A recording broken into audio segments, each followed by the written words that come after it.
All right, Chris. We're ready to bring it in about 15 seconds here. Why don't you do it? I'll call it, and then you bring it, and it'll be right on the pier as we open up. We'll wait for this last train. We'll go in. We're going in 3, 2, 1. Rolling it. Go.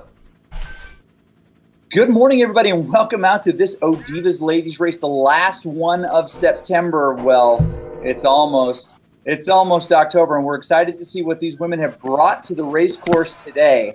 I'm Chris Haskell. I'm joined, as always, by Jason J-Flo Flores. Mr. J-Flo, good morning. Good morning, Chris. It is a great day here on the pier. We've got the beacon beaming off Pier 1 here with Kristen Green, and we've got 53 ladies in the pen, and about a minute and 20 seconds before we roll off that neutral, just below 2 watts per kilogram, all the way to the reverse banner here. I know, this is really exciting. This is one of my favorite courses, the reverse hilly. This is one of the earliest courses that we all got to work and to race. In the old days, we used to just line up at the banner, and somebody would type into chat, "Let's roll." But now that we're on the pier, we get this nice big start. Less than a minute away now, about 50 seconds. These women will jump off the pier, try to stay together. They'll stay with the neutral rollout, followed by the beacon. Hopefully everybody stays with and is following the rules for this ODivaZ race. But this is a big, important race, Jason, isn't it? This is one of the last in the big qualifier series. That's right, Chris. This is a Zwift Academy approved stamped race. This is actually an additional race from the people. They wanted another race to be able to qualify, and so we were asked to come up, wake up this morning, and put together another race this Saturday. And look at the outcome that we've had. We've got 55 riders ready to go. We're about 13 seconds to roll, but that is what makes this ride so special. All right, momentarily the gate is going to drop. There's going to be a little bit of a fervor and a fury. You can't win the race when this gate drops, but you can sure lose it. As we jump in there, we'll see who this is. We've got some really interesting things happening. We've got that Academy banner on a number of these riders who've qualified to be here today. We'll start calling some of their names here in just a moment. But we've got Pacala in the group as well, Roadrunner, many of these Saturday names that you know really, really well. As they start to kind of organize here, we'll see really the groups that they fall in. But as you look at their details in the broadcast, and of course on the Zwift app, you'll see those A's, those B's, those C's, or maybe no indication at all of who or what category these women ride with. As they come under the banner, the big collection, we're right on board there with Green, and she is our ride leader. You notice that she's got the chevron over her head, the spinning yellow, slightly opaque chevron over her head. By the way, Jason, I ride with a real one of those in real life. It actually just attaches to my helmet, spins on a small motor as long as I replace the batteries, and everybody knows that I'm the leader in the real world. Yeah. Have you ever raced with one of those? You know, more and more as we have Zwift in real life rides, this is an addition that you've seen in the real world more and more. Sometimes you just go towards that beacon, whatever it is. It may not even be your ride. You just go towards the beacon. It's very true. I find it not very aerodynamic, but, well, what are you going to do? So they're bunched up here. They're coming into this nice little flat section, evens out here. It's really interesting now that we have the new mini map. We can see the percentage there, but it's not, well, it doesn't really show you how painful it is unless you look at that beautiful little number in the upper right-hand corner of that mini map. But I like the mini map a lot for the purpose of helping to identify where in the world you are and what's coming up next. And frankly, I don't miss at all having to look at the steep angle that used to show there. So how long, Jason, do they have this neutral rollout? When is it going to drop and go live? The neutral rollout is pretty short today. We're going to the reverse sprint banner. So that's the reverse sprint banner. So it's actually pretty short today. So we're going to see this come up pretty quick. They're coming under this first little cave. We'll make a couple turns here. We're going to go left, and we're going to do a little bit of the S's. But once we get across that bridge, the banner will be dropped, and it's going to be go, go, go time from the commissioner. You know, and this is really interesting. It appears that we do have one rider off the front. We'll probably not call that name again. But one of the names I do notice in here, it is Carrie Conabear. And she's the one currently off the front, chasing a little bit. I'm not sure why. I got a chance to meet her in Paris. Amazing, Carrie Conaber. You can see her, of course, on that CVR broadcast doing some amazing things in that race. She dictated quite a bit. In one of the races, she found herself off the back. There she goes, backing off quite a bit. Maybe wanted to get those legs open. She can still fall back to that group and make it and qualify for the start. But she found herself in the gap at the beginning and had to bridge it herself. Did a heroic job of pulling herself all the way back to the group in that race. But then she had burnt a few too many matches a little early and was unable then to match the move when it came just a little bit later. These S's, Jason, although they indicate that, you know, this is the relatively easy part of this, I always find this part of the race, or this part of the course rather, really taxing. Yeah. Yeah, I definitely agree, Chris. And one of the reasons why is because of the inclines, you can easily get cycled back like a washing machine to the back of the group and then to the front of the group, and kind of really having to put efforts in to make sure that you stay with everybody. And if you normally ride on delicate cycle, as I do, one of those kind of hot cycles, as you described, can really be a problem. It's always fun, actually, to look. And you know what? Carrie Conaber looks like she's going to be brought back by the group here very shortly. Not that she had any type of escape move. More likely that she wanted just a nice, good, I guess, loading of her legs. She's backed it way off now to 1.1 watts per kilo. Really, really low by comparison. Actually now 0.8. And you've got this group coming up at 2 watts per kilo, coming up at just right behind her. You can see if you're following the group, you can see the banner, or not the banner, but the cone of glory, this singular, tunnel of golden light that comes down onto you. There she goes back into the group now. And as they come up this last section, this is a spot where you could actually get a little bit separated off the back if you're not kind of careful here, isn't it? It is. And really quick, before we get down this last hill, let's take a quick look at the course and what it has entailed for us. So what I'm going to do is I'm going to pull up the map here from Strava here, and the hilly reverse lap from the start gate. So what we're looking at is the S's where we're rolling through right now. And what they're going to come through is that little, around the 2 mile section. It's going to be pretty flat there. And then we're going to have a small little riser. As we come down from that is where the race will begin, Chris. But Hank's Garage, the famous Hank's Garage, will be right after that. And that's where everything just goes straight up. And we're going to see some fireworks fly. So we'll see how we do. We're getting to the bottom of this, so I'm going to bring it back to the racing. Here we go. We should be going out of neutral now. Kristen Green is on the front of this pack. We're going through the banner here. We should get from the commissioner, and we'll hand it over to him now.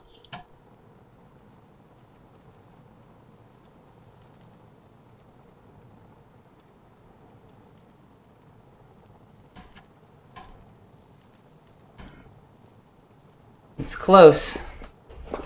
Go, go, go. Go, go, go, ladies. And there we go.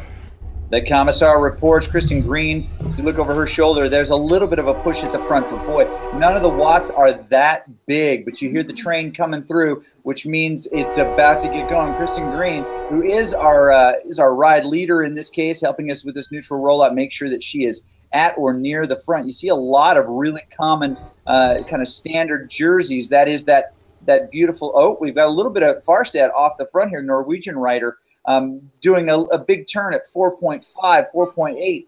No one knows at this point as they look around the group, is this a real contender, or is this someone just trying to test their legs and have their name called? Haberman also right there wearing that Zwift Academy jersey. They kind of pull back in as Kristen Green kind of trolls near the front here. Sarah Holmichael slides to the front now and takes over just a little bit, making sure. Now, she's a name that we know real well in this race, holding 3.5 watts per kilo. These are some higher numbers. These are some discomfort zones that you might get into here. But Kristen stays near the front. We pushing past Gabriel again, coming off the front. Lots of little whack-a-mole pop over the top right here. Remember whack-a-mole, Jason? You go to the arcade. These little ones that pop up over the top, and it was your job to take that hammer and just whack them back down. And that's what we've got a lot right now. Farstad, whack-a-mole. Garcia, whack-a-mole. Herzog, whack-a-mole. Now Baron. a whack-a-mole as well. But the person with the mallet right now, Kristen Green, she just keeps whacking those, getting a high score. She's going to take those tickets and hopefully trade those in, not for a finger, torture device or for some spider rings, but rather trading her tickets in for something much cooler like a W in this final September qualifier. We are getting strung out here as we come down right near the ocean turn, and Kristen Green is on the front. We've got some really good pace here, Chris, today. It looks like it's separated a little bit earlier than normal, don't you think?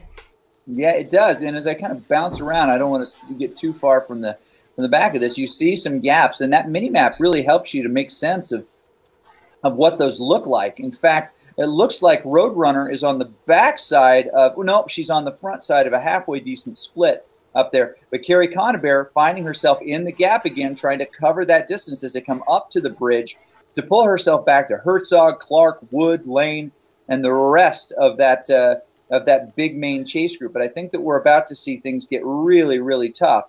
It doesn't matter what your fitness level is, although we've got this big head of the comet, this collection here as they come over the bridge, really nice pancake flat. But the overhead view tells the story. City-states all along the course. Looks like a group of about 9 riders, followed by a gap, followed by a group of about 10 riders.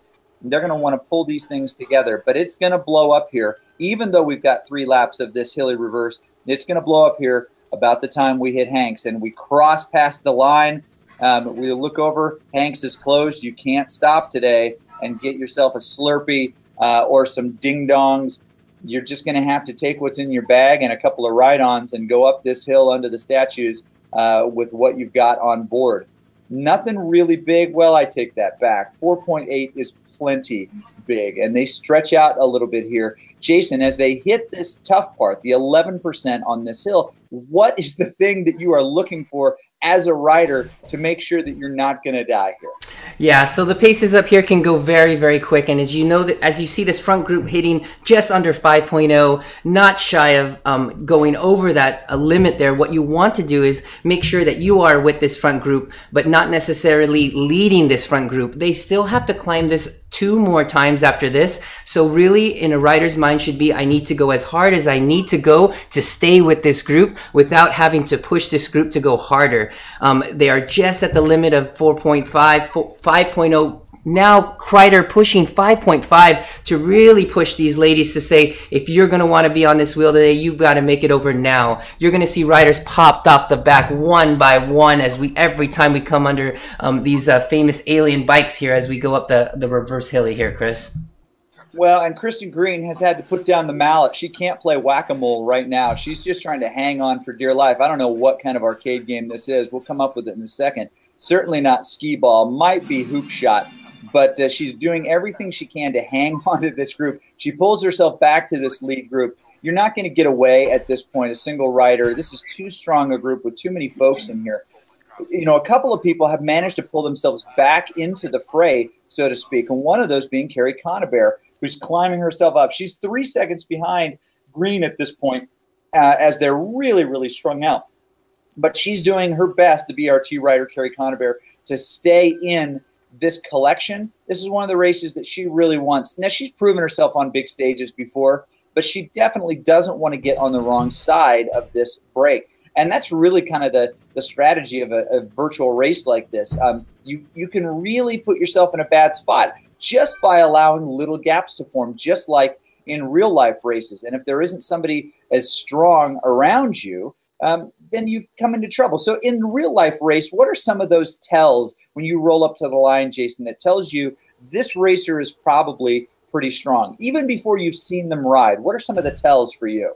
I think coming to the race ready, as you noticed today, a lot of the ladies, they came to the line early. They were ready to go, especially if you're in the kind of the warm-up zone and you saw them riding beforehand. A lot of these ladies actually know each other. They've ridden with each other in the academy, whether it be in other races or social rides. So they know as the look and the feel of those riders in the pen. If you're showing up early and it's 10 minutes to go and you're ready to go, you mean business. That's true. You know, the look, it has a lot to do with it. You make a good point, especially about the, you know, they've been doing these events together. They have a pretty good sense of who's who. But if your time schedule doesn't align with the time schedule of the other riders and you only come occasionally here, you're looking around to see, you know, who's who. If there's no indication, even if there is an indication of their category letter next to them, you still have to go on, sometimes on feel. And if those little gaps you know, open up and you've got to be the one to close them, looks like we've got one solid lead group here, then you end up having to do those yourself. As we look back across the field, we see a move of distinction happening right here. Farstad, Baran, Kreider, and Green in this main group. I'm saying Baran. We may want to say Baron. I'm not entirely sure. That's the Belgian flag there. I want to definitely be thoughtful. If anybody wants to throw that in social media, I will certainly use your title. No, I'll acknowledge your pronunciation, and then I'll probably besmirch it at least one more time. They're coming up and over under the banner right now. There'll be an opportunity here for them to get some magical fireworks. Tell us a little bit about the power-up situation in this race today. Yeah, so right now what we're looking at is power-ups not being enabled in this race. But you know, there's been a lot of controversy on whether or not that should be used. Obviously, this is a game setting. It's not specifically real-world per se. And so the use of this power-up, like the ones we saw, there's a couple. It's an arrow power-up, a truck power-up for drafting, a lightweight feather for climbing, and then Chris's favorite, the burrito. And we can talk about that one later. But burrito. But power-ups per se can definitely boost a rider's power. So as we look, this is the power that riders are putting out. The heart rate you see on the top left corner, that's their heart rate now as they come downhill. They're trying to recover. They're trying to bring their heart rate back under control. But those power-ups allow them to maximize the use in the game to get them further up in the group that they're working with, to help them in a sprint, all those sort of things, Chris. But this group of four is working really well together. So here's something that's really interesting. We see a time gap of 20 seconds, right? However, I just counted as they were coming downhill, and that is wrong. The Conibear Chase group is only 6 seconds behind that main group. And you can see it on the mini map if you're watching. The clock is just wrong. I don't know why it's wrong, but it's wrong. I counted it in my head as you were talking. Not that I don't listen to you when you talk. I just wanted to be as accurate as we could. And if you're watching and viewing the Conibear group right now, you can see that beautiful cone of excitement of Kristen Green up there, and you can see how close they are. Carrie and her group are working equally as hard right now as the group in the lead, including Baran, Green, Farstead, and Kreider in that main group, now up only 15 seconds by clock time, but it's a lot closer than that. And they're really trying to stay together here, but they're not cracking the whip at this point. They're not driving the pace so hard that Conibear and her group couldn't get on. But she's going to need a little bit of help from the two that are hanging with her. LaBelle, the Canadian, and Fold, the Brit, in there with her. So they're going to have to do those things together. They're going to have to make sure someone is on the front, setting a pace. They're going to have to rotate through, usually, and it looks like they're lined out or in an organization where they're doing that. We're seeing that almost that Beastie Boys style three-man weave. You know, a little bit of She's Crafty going on the front here. As they move to the front, they take the mic, they drop their rhymes, they rotate to the back, they drop their support, they double words, and they do their thing. The three-man weave is working well for Conibear, LaBelle, and Fold right now, and it looks like they may actually be able to pull this back. It says 14 seconds now, maybe a little bit more accurate at this time, but the Green group is not drilling it at the front. We may have a group of 6 here momentarily. The only thing I would hope, Jason, is that Conibear doesn't have to do all the work, and it doesn't look like she and her bad boys from Brooklyn are doing anything more than just sharing the load here. Looks like they're going to do good work. So as they come up here, Jason, they come up and under this lead group, under the big stone sweaty arch, as some people call it. Starting on this second section through the S's, what are we looking for in strategy? What's going on in this front group? So in the front group here is they need to keep themselves motivated and they need to make this gap grow. And so where this gap can grow is going to be during the climb. So right now they need to maintain 10 seconds or more between the chase group and themselves in order to get themselves a good position for the climb and keep on the rivet. They have to motivate each other as they go to the front to push each other to go just a little bit harder. And in that group of four up there of the Braun, Kreider, Farstead, and Green. It looks like the Conybeare group is drilling it a little bit more. It is now down to a collection of 2, it looks like. I take that back. Fold is still on the group, but it was a few meters back. As we look at Conybeare, looks like she put in a kick there. They definitely want to catch on to this group. They've got something to prove. 2 Canadians, or rather 1 Canadian and a Brit in this chase group working together. I don't know if they all speak the same language. I'm not sure if the Brits speak Canadian, but most Canadians usually speak Brit. So hopefully they can communicate together in this, but probably it's just a lot of, staring, grunting, and kind of head gesturing. So, but it looks like they're going to be able to pull back more of this space, although that group in the front has not undergone a panic, but they're kicking it up to 4 watts per kilo to try to stay on. Kreider has drifted off the back a couple of times. I don't know. Does that indicate a little bit of danger, Jason, if you see somebody who's kind of dipping off the back a little bit more than others? It could be. It also could be a little bit cagey. Kreider's been here before. It's a name that we've heard before. So she could just be making sure that she's within the zone that she needs, because she knows that Hanks is coming up and they're going to be going up that hill another time. They still have 2 climbs here, Chris. So they've got to leave something in the tank, because the race, I believe, is going to be won on that final climb up right past Hanks.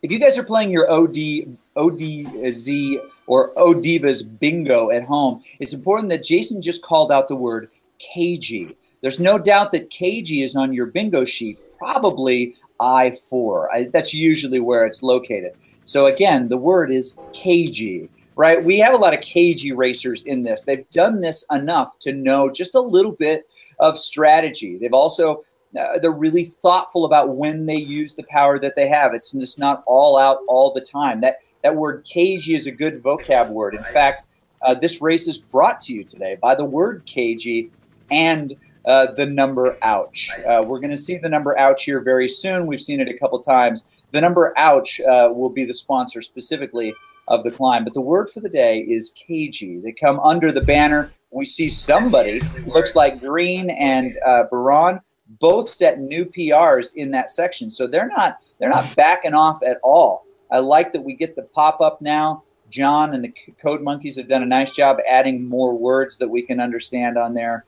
And we understand now why the confetti comes out. But as they come under the second sweaty tube here with the drips dripping down there, we see quite a few others coming through there setting new PRs, 13 seconds, 14 seconds. We'll call their names too. Sarah Holmichael, Gretchen Thompson, Harriet Wood, doing amazing jobs there, coming through, getting the fastest time. They're not giving this up at all. They're 30 seconds back, but they're chasing seriously. As we check in with the Conybeare group, the gap has grown a little bit, as it is wont to do when you come down a hill while the others are still climbing, and that gap grows quite a bit of time. So it looks like they're going to have to do a little bit more work. It'll come back a little bit more on the climb, maybe even tease us that they might be able to bring it back. But what is your thought, Jason? Is this group away, or is there some way that this group in the chase now, led by Carrie Conybeare, Fold, and LaBelle,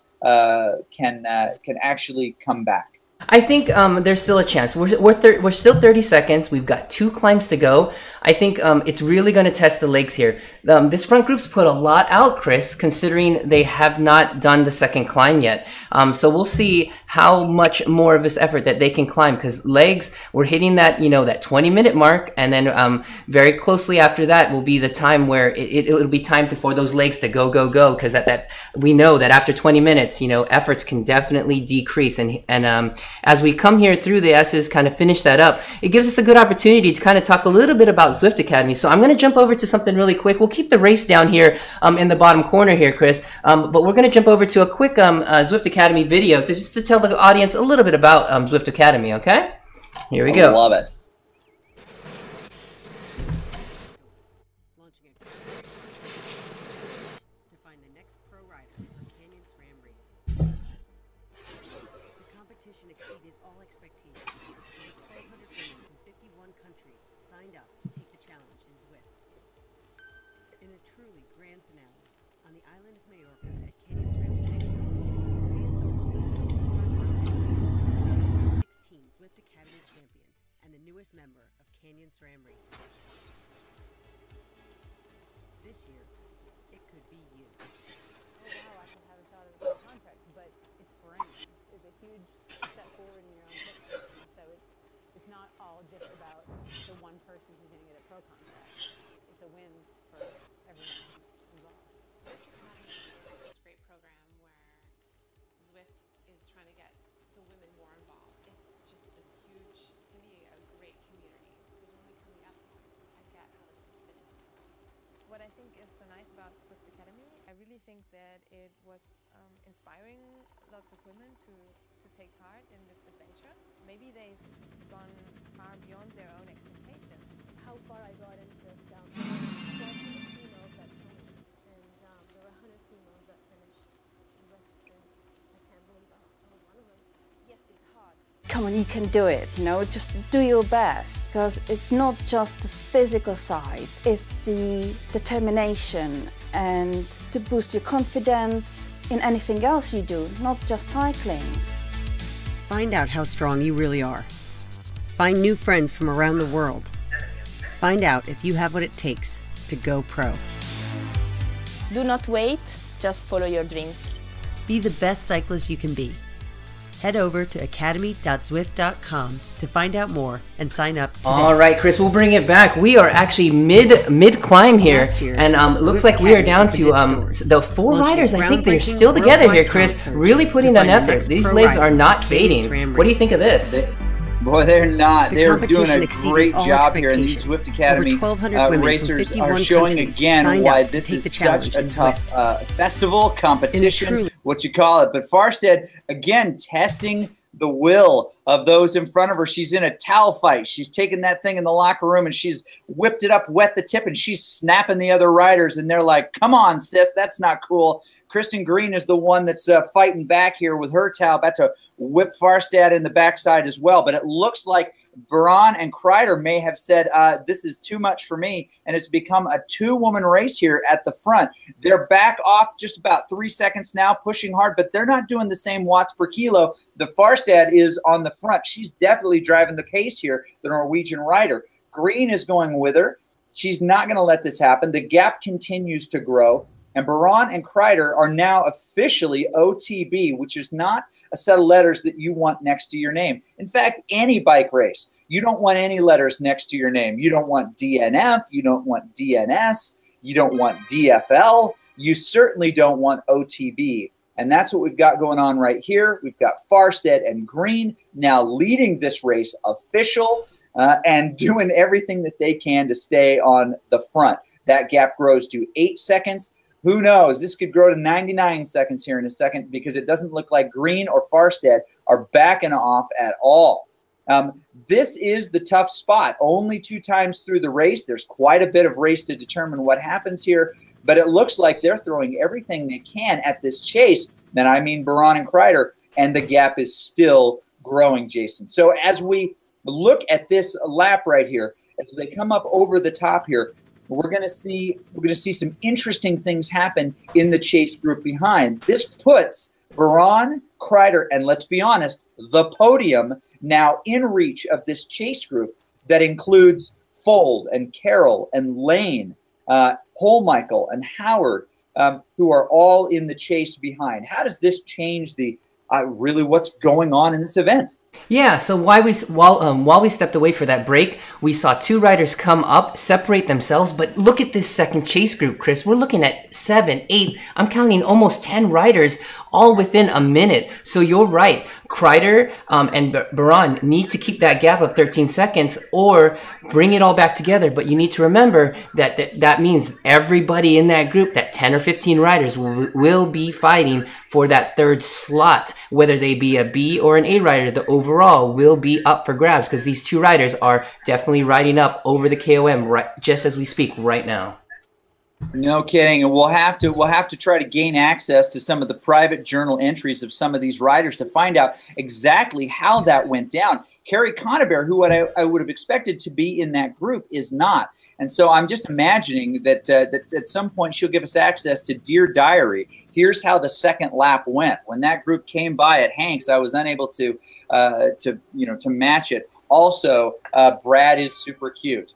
And whatever is in that diary, we need to find out, because she let that gap open and she's on the wrong side. Now, she's pretty angry right now and chasing as hard as she can. She's only 9 seconds back of that group, but she's in an aerodynamic advantage of 2. They're in an aerodynamic advantage of what looks like 9 to me. Hopefully it doesn't grow more than 9, or I'll have to take off a shoe to count or call on you to determine it. But as Green and Farstead come up and over the top, they are still keeping a hot pace, 37, 38 miles per hour as they come around the Big Bend. It's going to pick up a little bit more.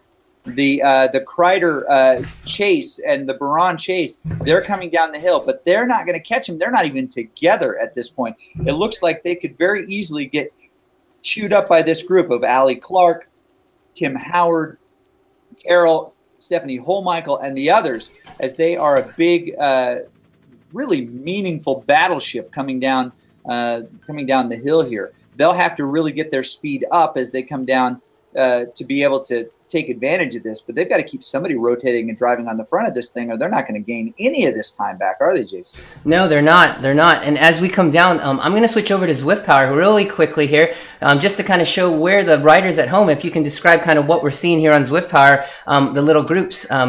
And here we are. We're able to see kind of the different chase groups as we go across to see how they are affecting and how they're split up here. And so you can see the different the chase group, the lead group, and then everything in between there. So you're able to go at home, zwiftpower.com, and you can see kind of how these riders are kind of pairing out here as we go.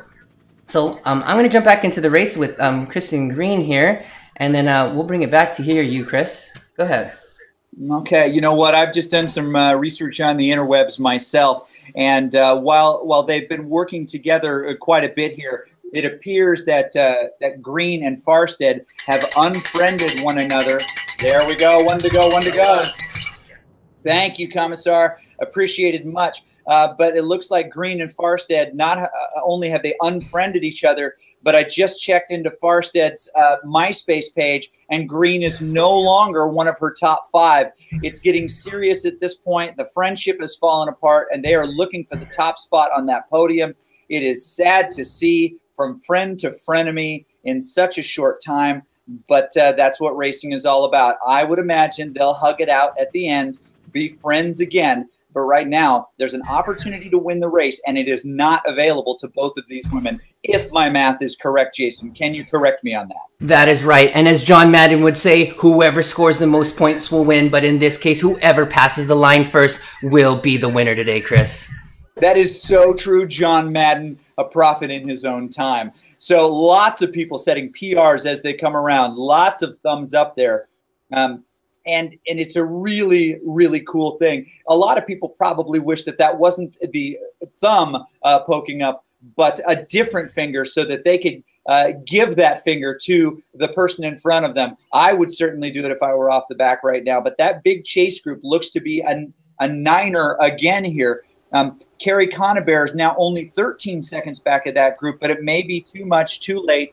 She's probably tired of me calling her name, but she's been such a great racer to watch over the last couple of years we've been doing this. But in this primary chase group, you've got riders like Fold and Clark and Holmichael, the BRZ rider. You've got Thompson, the BRT rider, rather. Herzog, Lane. Those are a lot of names that we've been calling already. They are a big, solid group. But something's going to happen if any of them have hope of taking that third spot on the podium. Maybe they would just be happy with a bunch sprint. I know I'm often happy with a bunch sprint, but some of them probably have aspirations of grabbing that third spot. Right now, holding on to that third spot is Baran, the Belgian rider, holding that third position, 22 seconds back. Not far from her is Kreider, a name we know well on these Saturday races, Jason, who's only 10 seconds behind. So what is the strat at this point, as the kids would call it? What's the meta in this game? What's the comp you're looking for to try to come up with taking that third spot away from Baran?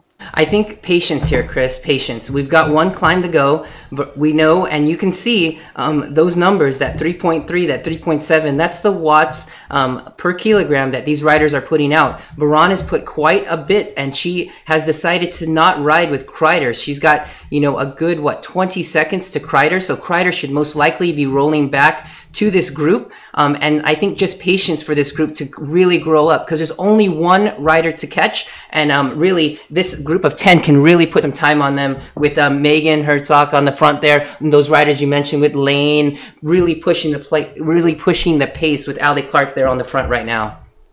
No kidding. And they really are doing that big pace push. As we kind of return to the front riders up here, we've got Green and Farstead. Green just a little bit off the front, but this is not a move of note. It is more just a stretching of the legs. This is not where you're going to gap much. Farstead is not really drifting off the back. She can close this gap at any point. It's only 4 or 5 meters. It's not much at all. As they're coming down the hill here for the sprint again, this is not where you try to take your advantage. But it's worth pointing out and asking the question, my friend.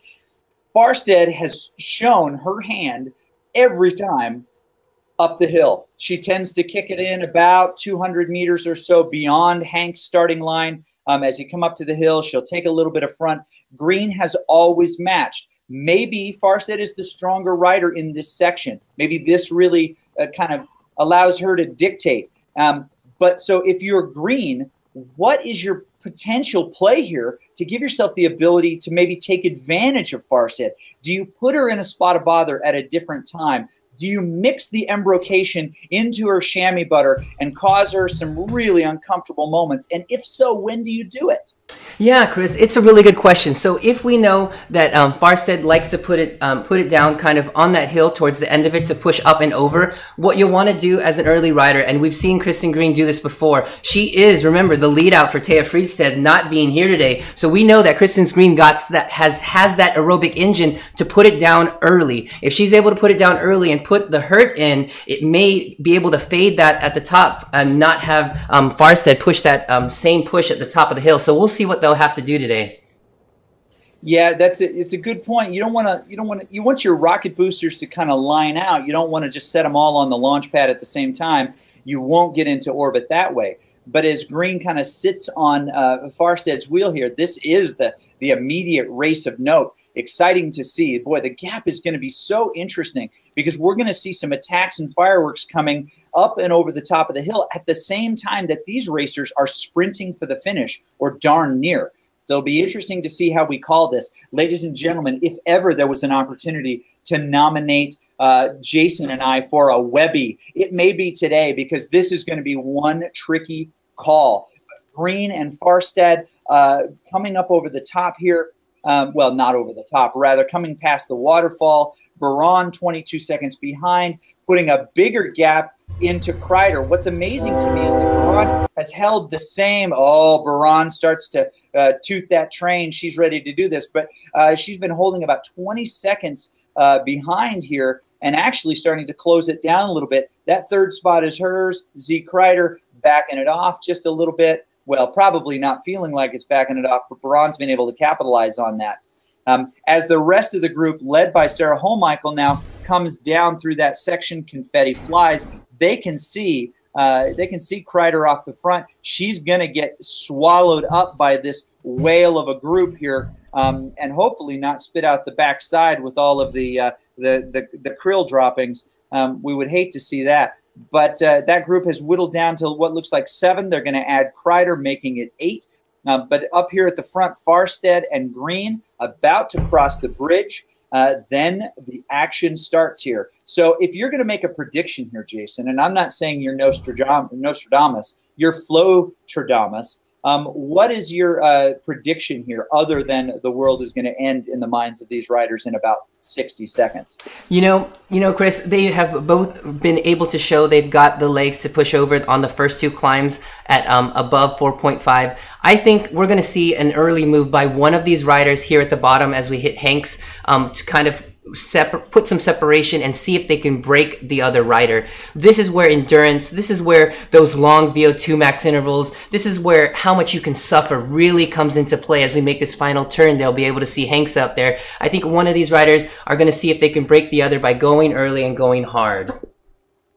I think you're right. No one really dipping into that right now. Christian Green doing, as you mentioned, ding, the cagey job of making sure that she is on the wheel of Farstead there. Farstead is doing certainly a bigger turn on the front than she is, holding 4.6, 4.8, 5.0, starting to kick it up here. But Green's been able to hang on her wheel and do less work because of the draft effect that exists in this video game slash virtual world slash den of pain. Speaking of den of pain, Farstead with the heart rate nice and high. We don't have a sweat meter here, but I'm sure that she's dripping drops of sweat, maybe even some blood straight from her forehead onto it.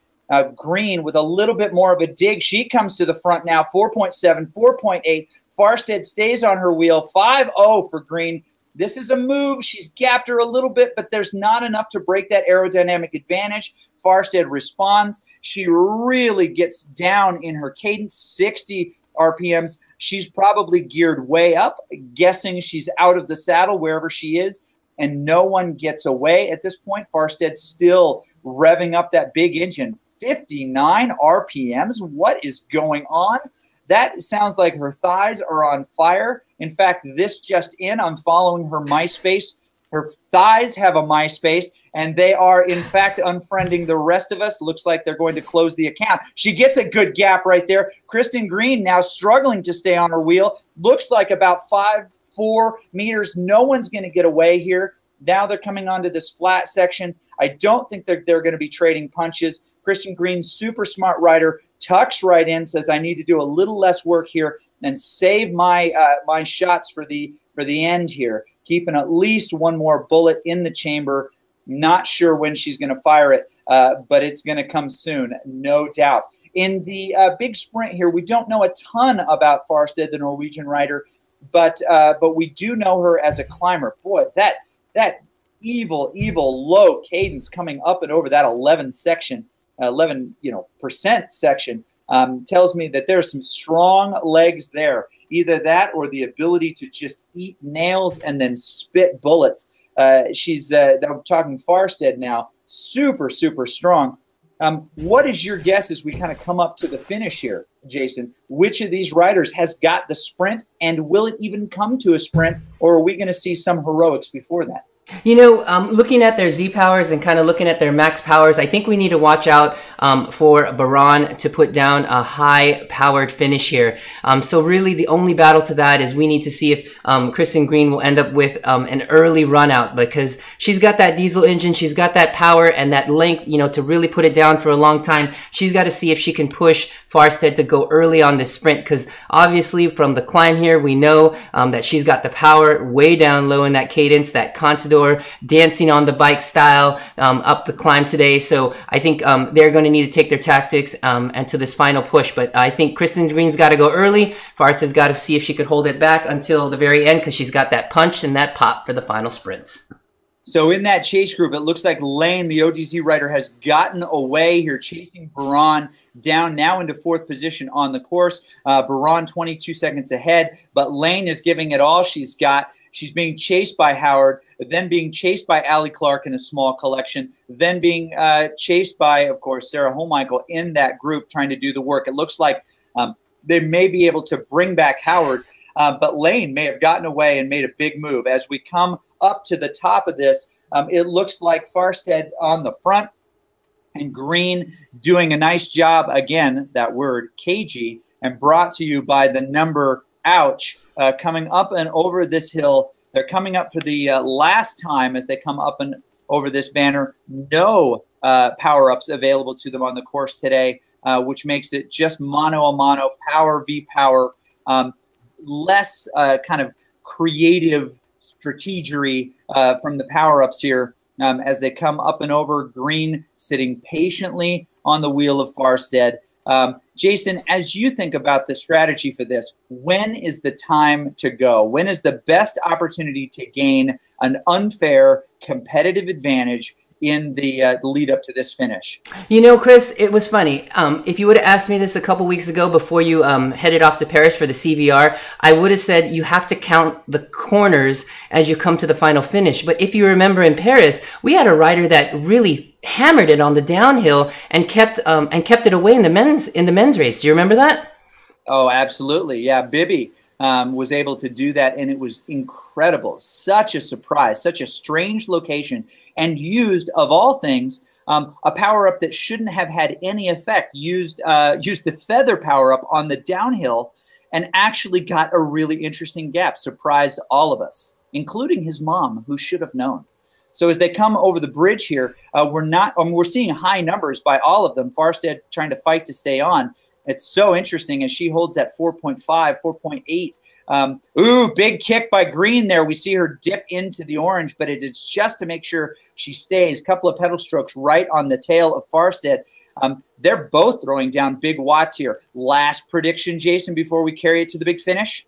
My money goes on Kristen Green. She's got the engine, she's got the power. I think she's going to take it from a long way out and going to make Farstead kind of just really, really hammer it. And look at that! There she goes, Kristen Green dipping into that 8 watts per kilo. That's a big number, ladies and gentlemen. 8 is more than 4.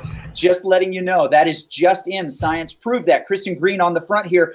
She's got a 1 second gap on Farstead. As we look at Farstead, Farstead is doing everything she can to try to pull her back, and she is closing that just a little bit. But is she going to burn all her matches? No. Kristen Green pulls something else out of her pocket. Maybe it's an afterburner, slaps it on her rear cheek, and then lights it up, and here she goes. 2 seconds is the gap now to Farstead. She's going to come under this banner. She's got that afterburner going.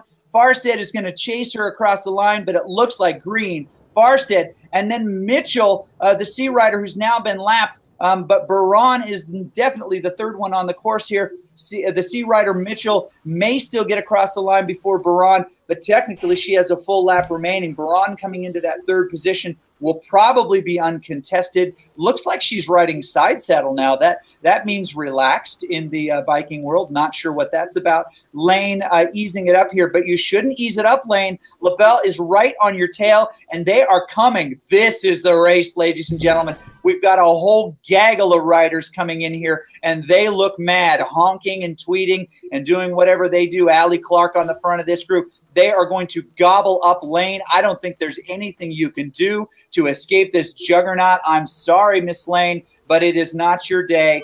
Being Swiss will not help you stay neutral in this case. They come up to the big sprint. Allie Clark says, I won it 7 watts per kilo. It looks like she's going to come across, not second, but first. Herzog sneaks around her, slaps her on the backside and said, this is my race, ladies. It'll be interesting here in a moment. I'll bet you our guy Jay Flo is going to be able to help us with this as well to make sense of what's going on. The riders back off.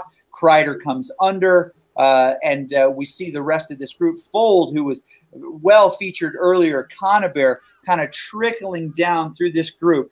What an exciting finish that was, first of all, to see those two riders, to see Green, who had the extra weight of that chevron all day. She overcame that and was able to take the win here today. But also the work of Baran to stay in no man's land, or in this case, no woman's land, all by herself for the better part of 2 laps. How uncomfortable that must have been. But Jason, as we look at this kind of final finish order, there are people at home looking at their fantasy cycling saying, did I win? Did I win?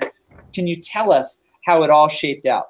Let me break it down for you, Chris. So in the final break, we saw Kristen Green and Farstead there duke it out, with Kristen Green dropping it down with the classic ODivaZ 1,000 meter to go attack there, and she was able to take it to the finish. We had Baran coming in 3rd place there, really putting her in a spot of bother the whole time, chasing. In that 4th place position, we've got Megan Herzog there pulling in that last spot, right, just edging out Thompson. That's Janie Thompson there. And then the likes of Carol, Allie Clark, Kate Lane, and then Stephanie Holmichael, they're rounding out the top 10 today, Chris. So we had a really great race with 50 riders to start. It was really fun to call this today, don't you say? No kidding. It really was. This is always fun. I mean, I don't want to do that thing like we're writing in each other's yearbooks. You know, what a great year, bro. We did all this awesome stuff. But this is such a fun thing to do. So, I mean, I would definitely just say to you what I say to everybody in the yearbook: stay sweet.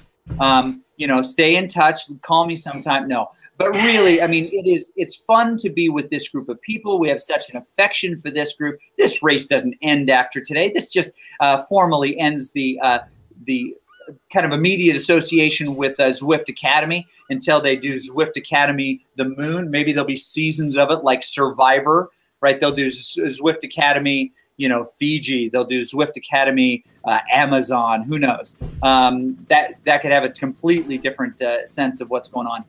But what a great race this is, and how much fun it is to be able to spend time in this. So, real quick question for you, and I realize that you know that there's a pressing train just outside your door. A lot of people don't know this, but Jason lives on the tracks. So we've started a GoFundMe to help Jason get a real home, and we'll give you more details on that here in a second. But the idea that that this race is going to continue long after the end of Zwift Academy, maybe you can put some icing on this. As Zwift Academy comes to the end, what's going to happen, and as this race continues into the winter months, what's going to happen? Yeah, so we've been pretty stable. We're one of the races that actually has been running 2 times a month. This is actually an extra special race that was actually requested by the community to be added so that they could use it as a contribution to their Zwift Academy finish points. So we're very happy to add that here. But you'll find 2 ladies races on the weekends and 2 during the week in the month. So that's a total of 4 ODivaZ ladies races continuing through the winter months as well. I love it. They're so much fun. Great job to all of the riders who did incredible work in this race today. It was super fun as always to see you you know, injure yourself, throw everything you've got into a race like this, and for us to just be able to sit back and talk about it, which is really my favorite part of cycling. It's just the talking about all of the pain that other people are going through. You know what? And I think we're pretty good at it, Jason. I don't want to brag, but #humble brag. We're good at talking about other people and their discomfort. So as you look forward, what are there any of these racers that in your mind rise to the top of this Zwift Academy conversation? And potentially, are there any of these Zwift Academy we may see more in the future from these ZA riders that we've become so associated with here in this Saturday morning event? You know, it is unique, and the reason why is because in the men's section, you're looking for an under 23 rider, but in the ladies and the women's section, you are not. So any of these riders are available, you know, for that contract, for that ability to be moved up into the semifinals. So I think there are a lot of strong riders here, Chris. You know, the likes of, you know, Megan Herzog, Kristen Green, Taya Friedstedt, you know, Stephanie Holmichael. These are riders in all different categories that we can see rise to the occasion, because they're not just looking for the fastest rider, Chris. They're looking for someone who's all around. The personality, the leader, the person that brings people to the yard. You know, that's what they're looking for.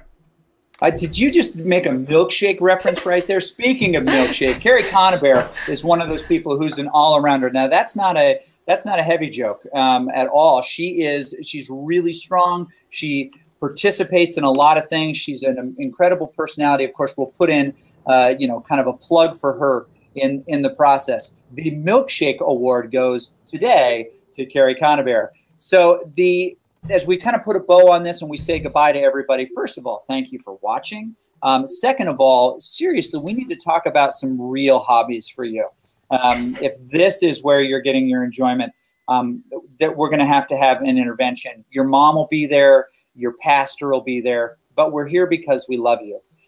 It's fun to be able to do these events, certainly, and we appreciate everybody for watching. So, Jason, I'll give it to you to kind of close things out. But it's exciting to always to do these things with you, and thanks for getting up for us on a Saturday morning or a Saturday afternoon if you're in Singapore, or a Wednesday morning if you're actually on Mars. But I'll toss it back over to Jason. All right, Chris. Yeah, so just thanks for everybody coming in. We are watching one of our mid-pack riders, Claire Snowden, come through the line. But don't forget, since this was a special race, Chris, I, and all the ODivaZ will be back next week. So tune in then. Watch out for the shares, watch out for the schedule, and check everything out that the Team ODivaZ has on Zwift Live all throughout the week. And with that, Chris and I will be saying goodbye. Thank you for showing, and we will see you next week.